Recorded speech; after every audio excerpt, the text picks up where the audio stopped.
Bom, a nossa análise de hoje começa de um jeito meio inusitado. É tipo uma cena de crime digital, sabe? Aham, uma cena de crime nos bastidores de um projeto. Exato. Imagina a situação. Eram 21 horas em ponto do dia 28 de março e uma usuária, registrada lá nos logs do sistema com o nome de Lucy, cometeu um ato que, olha, para quem tem um olho destreinado, pareceria sabotagem pura. Totalmente, parecia que ela estava querendo destruir tudo. Pois é. Ela entrou no software de planejamento de uma obra gigantesca, o projeto que a gente vai chamar aqui de Meu Prédio 2022, e ela propositalmente quebrou o próprio cronograma. Tipo, em questão de segundos, ela simplesmente estilhaçou a ilusão de um projeto perfeito. E aí que a coisa fica interessante, né? Porque hoje a gente vai mergulhar fundo justamente nesses registros.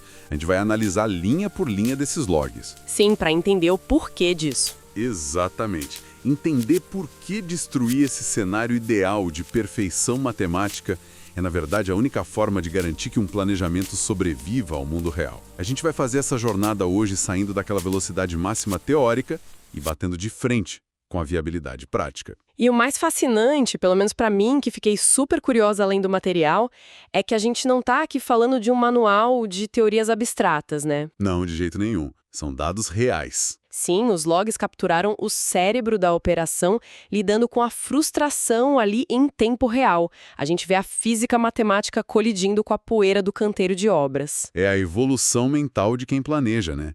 Registrada clique a clique. Reescrevendo o futuro de um empreendimento que... é colossal. Então, para quem está ouvindo a gente entender o tamanho desse choque, primeiro a gente precisa dar um passo para trás. A gente precisa olhar para o que existia antes dessa noite de março. Boa. Vamos contextualizar. Lendo as notas conceituais que embasaram o comecinho desse projeto, tem uma regra de ouro lá. Ela dita o primeiro passo de qualquer planejamento de excelência. E, confesso, ela soa quase contraintuitiva no início. Ela causa um estranhamento mesmo. A regra diz que o cronograma deve ser concebido o mais cedo possível, buscando absolutamente todo o paralelismo que a própria física da produção permite. E isso ignorando completamente se os recursos estão disponíveis naquele momento ou não. Isso, ignorando a realidade momentânea da escassez. É tipo, organizar um banquete de casamento gigante, assumindo que você tem 10 fornos industriais livres e tempo infinito. Ou projetar um carro de corrida num túnel de vento onde simplesmente não existe atrito. A analogia do banquete é perfeita, porque a função inicial de quem planeja não é atuar como um gerente de crises, sabe? Ou um administrador de misérias. Administrador de misérias é ótimo. Mas é verdade, o objetivo inicial ali é descobrir qual é a velocidade da luz daquele projeto específico. A diretriz é modelar a obra na sua forma mais rápida possível. Claro, respeitando as técnicas construtivas que são permissíveis, né? As leis da física, basicamente. Exato. O raciocínio obedece só a essa lógica física e sequencial básica. Tipo, o concreto de uma laje precisa curar antes de receber o peso do próximo andar. Sim, claro. Sim, isso é intransponível, a física exige. Mas a equipe precisa esperar o primeiro andar ficar totalmente pronto, com pintura e tudo, para começar a montar a estrutura do telhado. Assumindo que tem guindaste infinito... Isso, assumindo guindaste e espaço infinito. Não precisa. Se a frente de trabalho A não bloqueia fisicamente a frente B, elas coexistem. Terminou uma frente, a próxima já pode começar imediatamente. E os registros iniciais do Meu Prédio 2022 mostram exatamente essa utopia funcionando. Nossa, olhar para essas primeiras versões do log é ver o motor rodando na rotação máxima, mas sem aquecer. Sabe? Uma simultaneidade absurda. Absurda. Fases inteiras do prédio, que lá no sistema estão chamadas de Floor 1, Floor 2, até o Floor 5, estão avançando rigorosamente juntas. Tudo ao mesmo tempo. Tudo. E enquanto esses 5 andares sobem, as instalações daquelas janelas duplas, o double window, estão ocorrendo em paralelo. E a montagem do teto também já está acontecendo. É uma ocupação máxima de todas as frentes. A menor duração possível no calendário. É a modelagem do mundo perfeito. Mas aí que tá, eu fiquei pensando e acho que quem tá ouvindo também deve estar se perguntando. Desenhar esse cenário de velocidade da luz não é criar uma armadilha psicológica gigante para a diretoria e para a equipe? Como assim uma armadilha? Porque qual é o sentido de gastar horas de engenharia modelando um mundo com recursos infinitos, se desde o dia 1 da obra todo mundo já sabe que a realidade é cheia de atraso, que equipamento quebra, que falta material? Ah, sim, parece uma promessa que não vai ser cumprida. Exatamente. Parece um exercício de ficção científica perigoso. Tipo, você mostra o cenário perfeito, a diretoria compra a ideia e depois isso só vai gerar uma cobrança irreal lá na frente. Olha, essa é a grande charada. É isso que separa os amadores dos profissionais no planejamento de projetos. Sério? Por quê? Porque parece mesmo um desperdício de tempo ou uma promessa falsa, né? Mas, na verdade, é a base de todo o controle do projeto. Pensa comigo, sem conhecer a melhor lógica de produção em tese... O mundo ideal. Isso. Sem saber qual é o limite máximo matemático daquela obra, é simplesmente impossível medir o verdadeiro impacto de qualquer atraso ou restrição que venha a acontecer no futuro. Funciona tipo uma régua de medição, então. Perfeito, é exatamente uma régua. Se não existe um registro de quão rápido o projeto poderia ir num cenário de física perfeita, como é que a gestão vai calcular o quanto ela está perdendo de dinheiro e de tempo quando um fornecedor atrasa a entrega do aço? Nossa, faz muito sentido. Você não tem um referencial zero. Exato. O cenário ideal não é de forma alguma uma promessa de entrega. Ele é a fundação matemática sobre a qual as restrições reais vão ser aplicadas depois. Ah, entendi. Então a ideia central é, primeiro você revela a melhor lógica física possível e só depois você adapta essa lógica à realidade da capacidade que você tem disponível. Sem o túnel de vento sem atrito, não dá para calcular o peso do ar depois. E é exatamente nesse ponto, nessa transição do vácuo para a atmosfera pesada da realidade que aquela nossa usuária entra em cena. A Lucy, que inclusive logo em seguida nos logas passa a operar com o login Equipe01. É o momento do choque de realidade. Sim, o mundo ideal do paralelismo absoluto bate de frente com a escassez.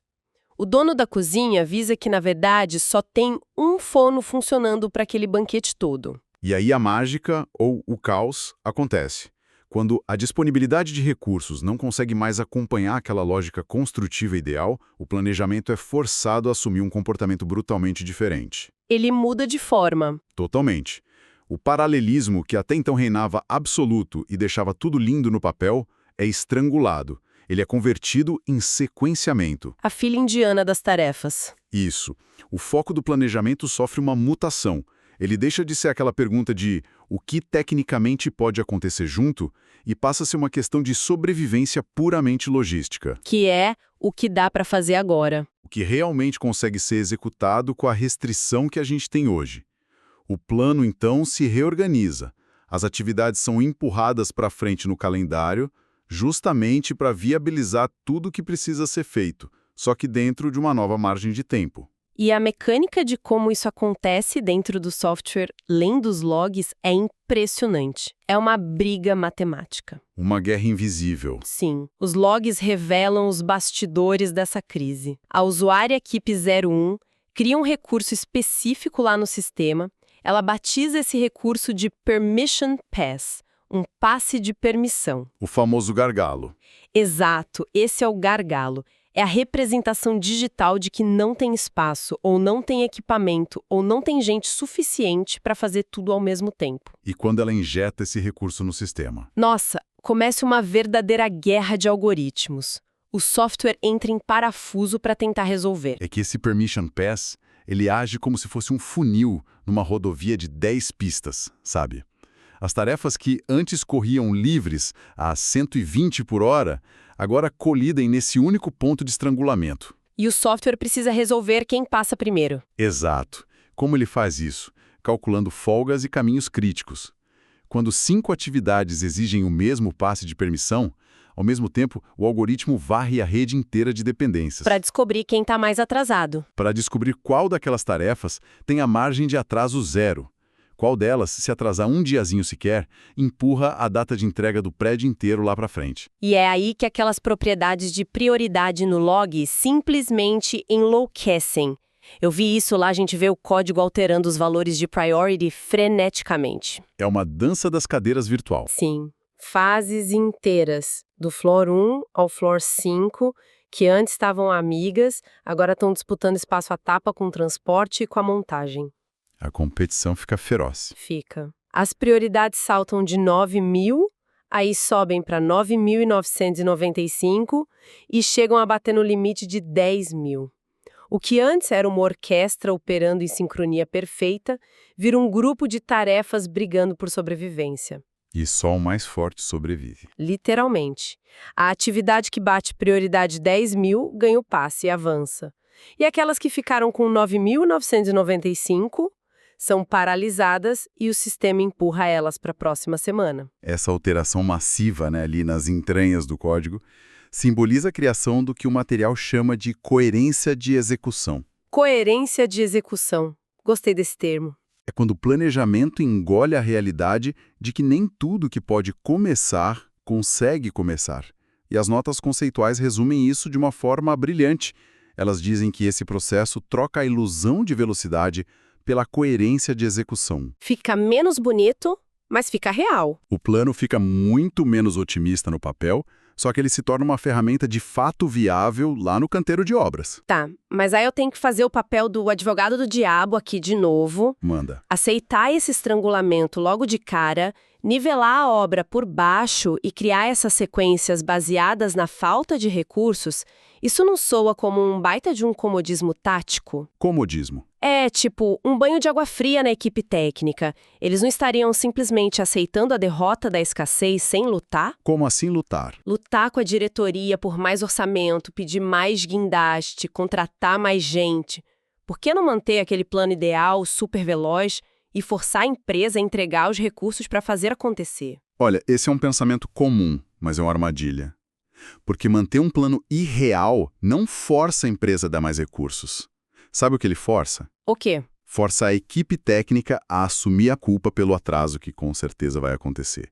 A inserção rigorosa de restrições no cronograma, esse funil todo, é na verdade o maior escudo de proteção que a gestão do projeto possui. Um escudo?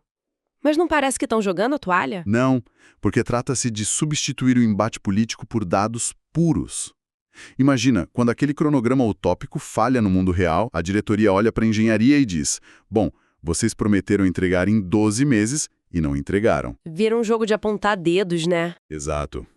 A culpa cai toda sobre a suposta ineficiência de quem está ali executando a obra. A famosa corda que arrebenta para o lado mais fraco. Sempre.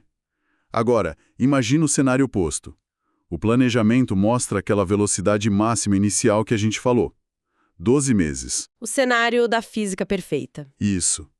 Em seguida, a equipe vai lá e modela matematicamente o gargalo da vida real. Insere o tal do permission pass no sistema.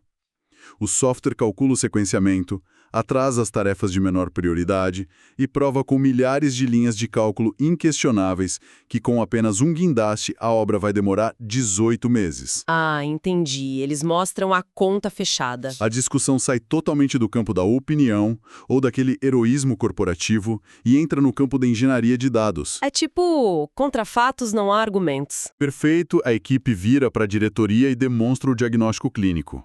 Olha, nós temos a capacidade física e técnica de entregar em 12 meses. Vocês querem essa velocidade de volta? Então assina o cheque para comprar mais 2 guindastes. Exatamente. O sequenciamento aí não é uma rendição à escassez.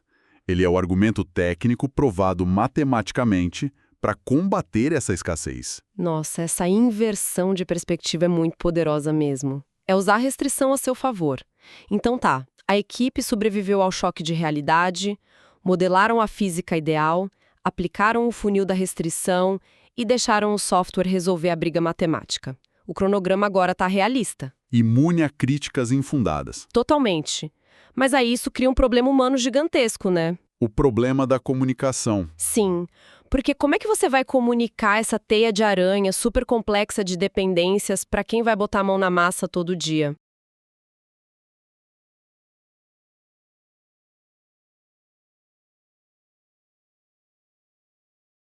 Imprimir o log. Imagina, entregar um relatório de 5.000 linhas de prioridades cruzadas na mão de um mestre de obras não é governança, é terrorismo corporativo.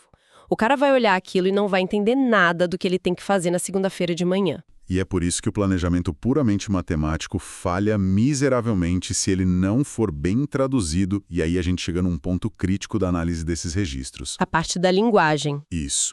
A gente vai destacar aqui que as atividades de um projeto dessa magnitude não precisam e, categoricamente, não devem ser representadas apenas pelo nome da tarefa ou pela profissão da pessoa. Ah, o tal do pedreiro, eletricista. Elas podem e devem ser organizadas por grupos de trabalho funcionais numa lógica muito semelhante à logística de execução mesmo. O sistema logístico de quem executa é muito, mas muito diferente do sistema financeiro de quem paga a conta. O material que a gente analisou descreve o risco de ignorar isso de um jeito muito preciso. Eles dizem que se todo mundo olhar para o cronograma cru, sem uma classificação apropriada, vira um samba de uma nota só. Uma bagunça onde ninguém se acha. Exato. Todo mundo lê a mesma tabela imensa, mas ninguém consegue extrair o sentido tático dela. Um diretor e um soldador olhando para a mesma linha que diz floor 3, eles vão tirar conclusões totalmente diferentes. Ou pior, conclusão nenhuma. Isso acontece porque a necessidade da informação muda drasticamente dependendo do cargo da pessoa. É o filtro que falta. Falta filtro. Um cronograma que só desce a página listando o nome de tarefa, tipo uma lista telefônica infinita, é um fracasso. Ele não mostra responsabilidade, não mostra fluxo de material e mistura a atividade burocrática com o esforço braçal pesado na mesma visão. E, de novo, os logs do Meu Prédio 2022 não deixam a gente só na teoria. É muito legal ver isso na prática. Eles mostram ao usuário, a nossa famosa equipe 01, resolvendo esse problema estrutural de uma forma muito, muito elegante. Ela cria uma camada nova, né? Cria. Às 21h14, a gente acompanha no log a criação de um campo customizado dentro lá da arquitetura do software. E ela batiza esse campo de TOA, que é a sigla para Type of Activity, tipo de atividade. É uma nova lente para enxergar o mesmo projeto. Perfeito! E não foi um textinho pequeno, não. Ela cria um layout fechado, isolado do resto da empresa, chamado Mode 999 Private Tests, TOA. É um laboratório virtual ali dentro do sistema, só para testar essa filosofia de comunicação antes de liberar para o canteiro inteiro ver. Criar um ambiente privado assim indica o quão crítica era essa mudança de chave. E como é que essa lente de tipos de atividade reclassificou aqueles dados brutos todos? Olha que sacada! Em vez de deixar só as tarefas com nomes descritivos aleatórios, tipo landscaping para o pessoal do paisagismo ou closure para os marcos de encerramento do contrato, o log mostra ela aplicando etiquetas logísticas implacáveis. Ela padroniza a linguagem. Sim. Surgem as tags transport para transporte, assembly para montagem e none, N-O-N-E, que seria nenhum ou coisas de apoio. E a transformação nos dados é mágica a partir daí. Muda tudo. O paisagismo, por exemplo, deixa de ser só sobre botânica e ganha a tag de assembly, montagem. O movimento de terra gigante lá do início vira transport. Faz todo o sentido logístico. Mas a genialidade, para mim, está no uso da tag none. Atividades que não geram um produto físico direto lá na obra. Tipo supervisão da equipe, planejamento estratégico, os marcos de início e fim de mês. Tudo isso recebe a classificação none. Eles limpam a visão da produção. O log registra essas mudanças aconteceram em massa, sabe?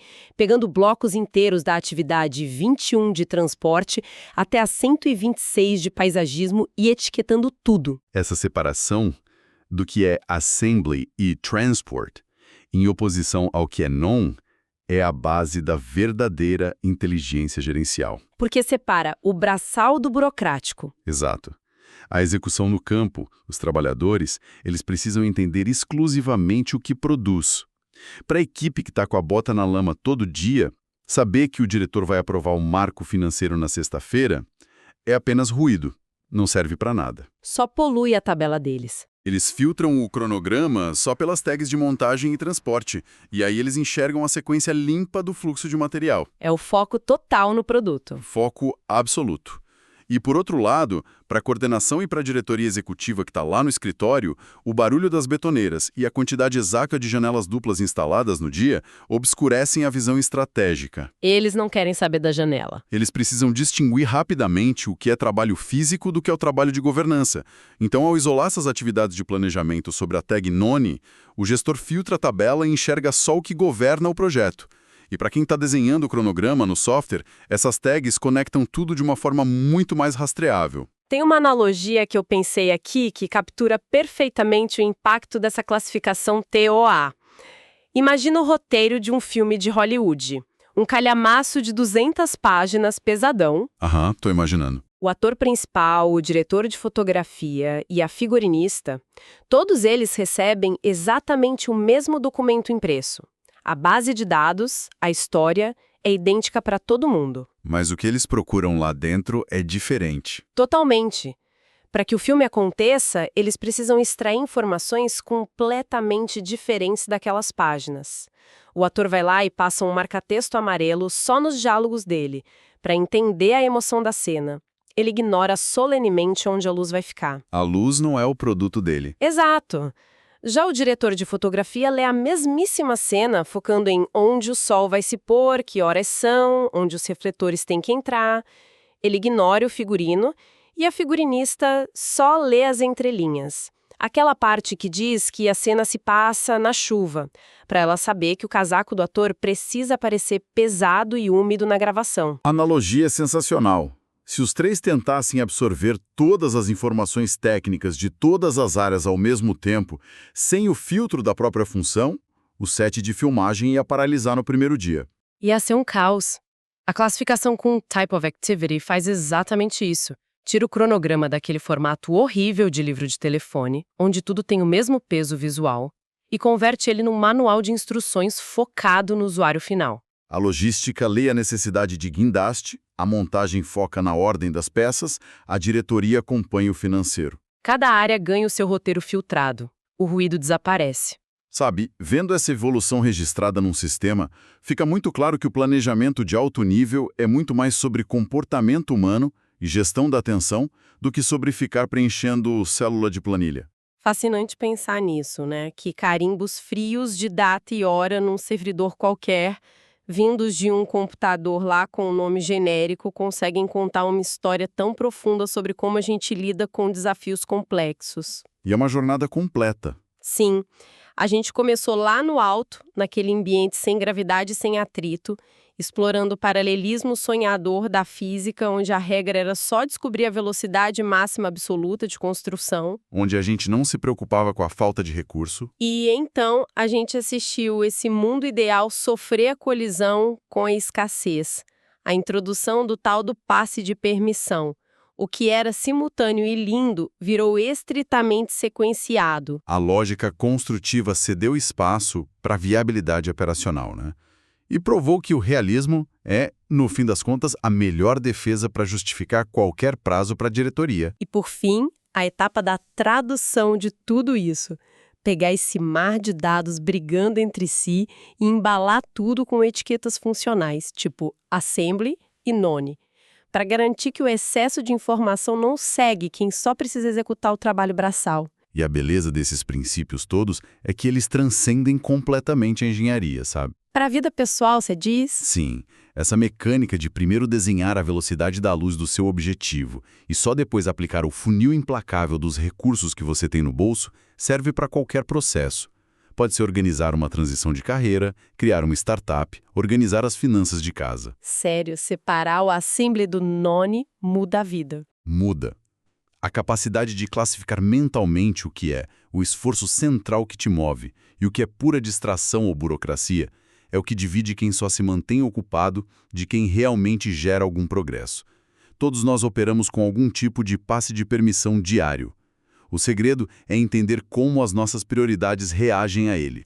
Isso deixa a gente com um pensamento final bem provocativo para quem acompanhou a análise até aqui. Manda. Se os projetos mais sólidos aprendem a abandonar essa ilusão de velocidade para abraçar a escassez com genialidade matemática, até que ponto a nossa própria eficiência em nos adaptar à falta de recurso nos condiciona a parar de lutar contra ela. Nossa, profundo. A gente se acostuma com pouco. Exato.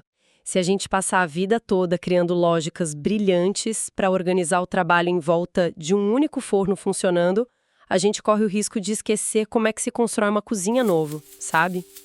Fica essa reflexão sobre quando a gente deve respeitar a fila da restrição e quando a gente deve simplesmente derrubar a parede. Até a próxima análise, pessoal!